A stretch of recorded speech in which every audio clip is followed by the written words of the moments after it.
চট্টগ্রামের বিভিন্ন শিক্ষা প্রতিষ্ঠানে গেলে শিবিরের আসল চরিত্র দেখতে পাবেন বলে মন্তব্য করেছেন ছাত্রদলের কেন্দ্রীয় সাধারণ সম্পাদক নাসির উদ্দিন নাসির। তিনি বলেন, যদি শিবির দেখতে চান, শিবিরের আচার ব্যবহার ও সন্ত্রাসী কার্যক্রম দেখতে চান, তাহলে চট্টগ্রাম বিশ্ববিদ্যালয়ে চলে যান।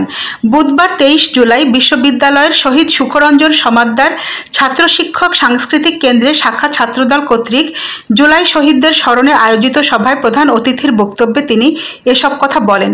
এ সময় তিনি বলেন, শিবিরের আসল প্রকাশ্য রূপ ঢাকা বিশ্ববিদ্যালয় দেখতে পাবেন না, কারণ ঢাকা বিশ্ববিদ্যালয়ের পবিত্র মাটি শিবিরের রাজনীতিকে কখনোই অনুমতি দেয়নি।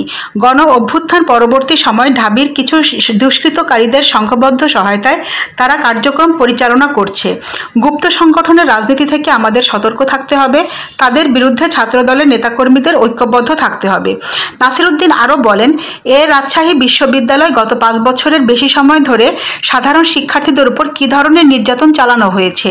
5 আগস্ট পরবর্তী সময় গুপ্ত সংগঠনের নেতাকর্মীরা টার্গেট করে 0% কন্ট্রিবিউশন 100% সেলিব্রেশন বলে ছাত্রদলের বিরুদ্ধে প্রোপাগান্ডা শুরু করে।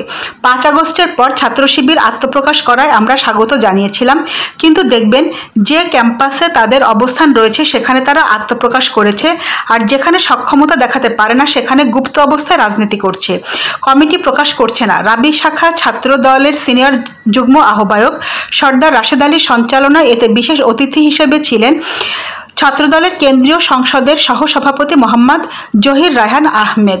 এছাড়াও রাজশাহী বিশ্ববিদ্যালয় ও রাজশাহী মহানগরের বিভিন্ন ইউনিটের নেতাকর্মীরা উপস্থিত ছিলেন।